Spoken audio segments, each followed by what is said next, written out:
Assalamualaikum warahmatullahi wabarakatuh.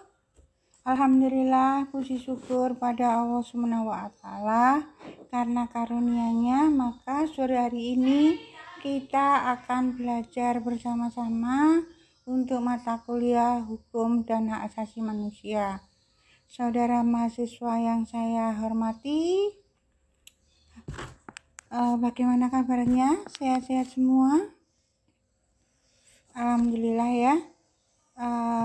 Meskipun dalam situasi transisi dari pandemi ke offline ya, harusnya kita tetap semangat ya dan survive.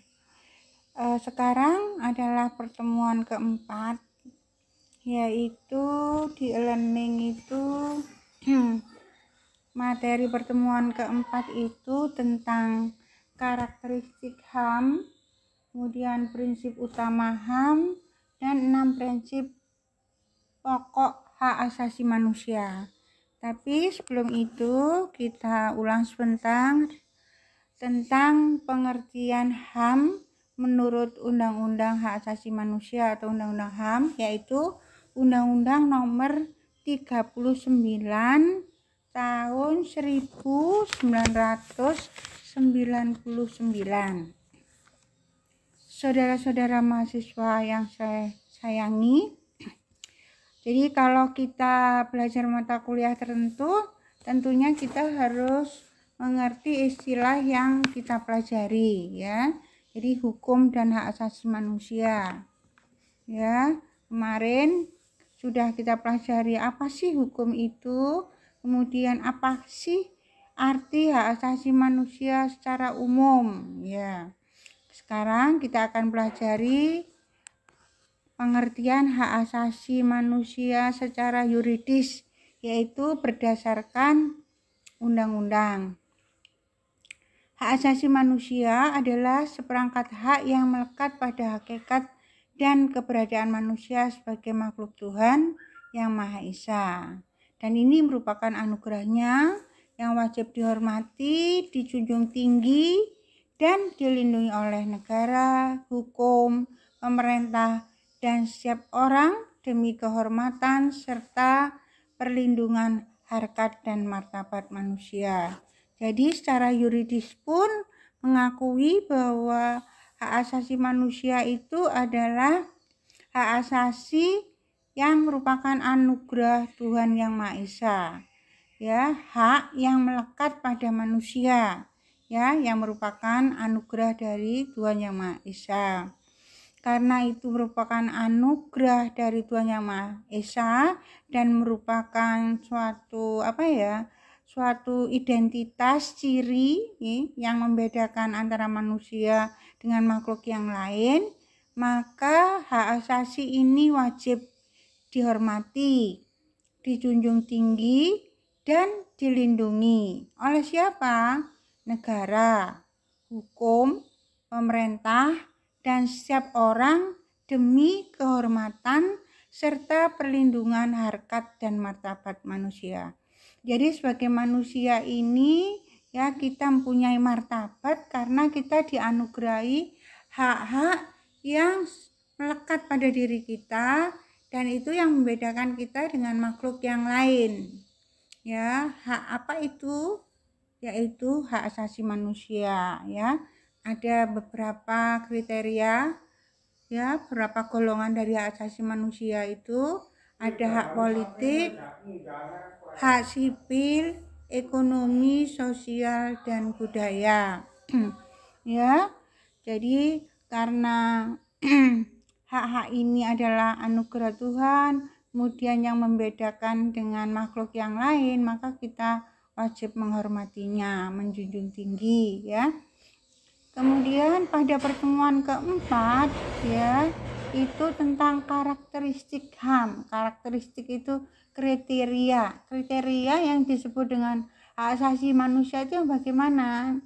Ada beberapa kriteria suatu hak itu dikategorikan sebagai hak asasi manusia kalau dia itu merupakan ciri yang merupakan kodrat dari yang diberi hak tersebut.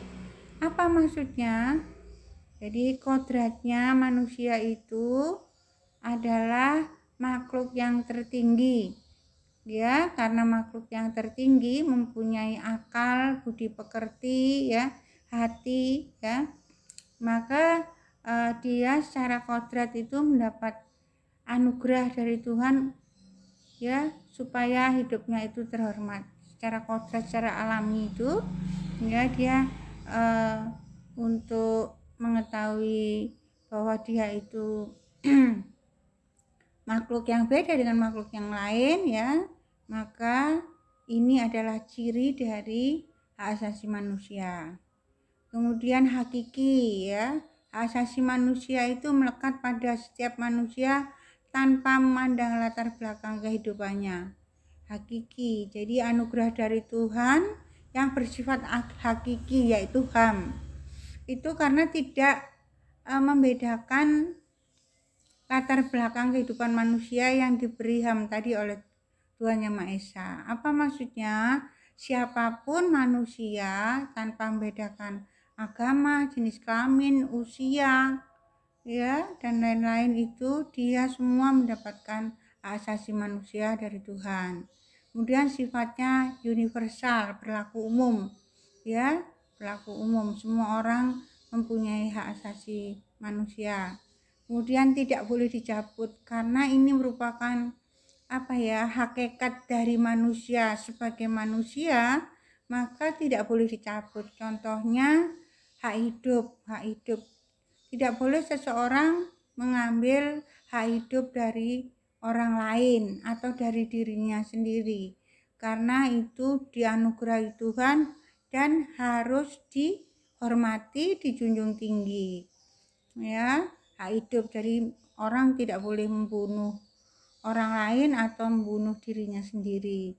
Kemudian tidak dapat dibagi, jadi nggak bisa, ya, hak hidup kita bagi dengan orang lain, tidak, ya. Hidup kita supaya survive itu harus kita kembangkan, kita rawat, dan lain. Kalau kita ngomong hidup, ya, ini tentang hakikat, ya, maka kompleks banget, ya, kalau kita ngomong tentang hidup itu.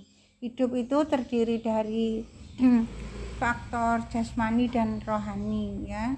Kalau jasmani itu kita dicicipi Allah badan tubuh dengan panca indera, itu harapannya dirawat dengan baik, kemudian digunakan dengan baik, ya. Itu akan bisa menjadi baik kalau dari faktor kejiwaan atau non fisik itu diberi pengetahuan yang baik, kemudian dikembangkan dengan hal yang baik, yaitu dengan pendidikan, agama, seni, budaya, dan sebagainya. Terutama masalah hati, ya. Kalau agama, kalau hatinya bersih, ya, akalnya diberi pengetahuan yang bagus-bagus, maka di sini operasional dari fisik, ya, panca indera yang ada manfaatnya yang 5 itu, maka akan berjalan dengan baik, ya. Misalnya tangan, kalau hatinya baik, bersih, budi pekertinya luhur, ya, tangan ini tidak digunakan untuk mencuri, tetapi untuk memberi, ya, untuk merawat orang sakit, ya, untuk membersihkan tubuh kita dan sebagainya. Jadi digunakannya hal yang baik, ya. Kemudian mulut untuk berkata-kata yang baik, ya, tidak menyakiti hati orang lain, ya.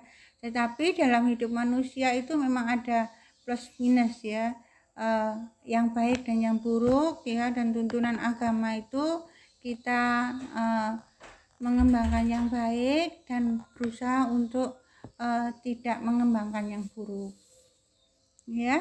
Jadi itu, ya, itu tadi adalah kriteria atau karakteristik HAM, ya, ada 5, ya. Saya kira itu dulu, nanti saya akan lanjutkan. Terima kasih.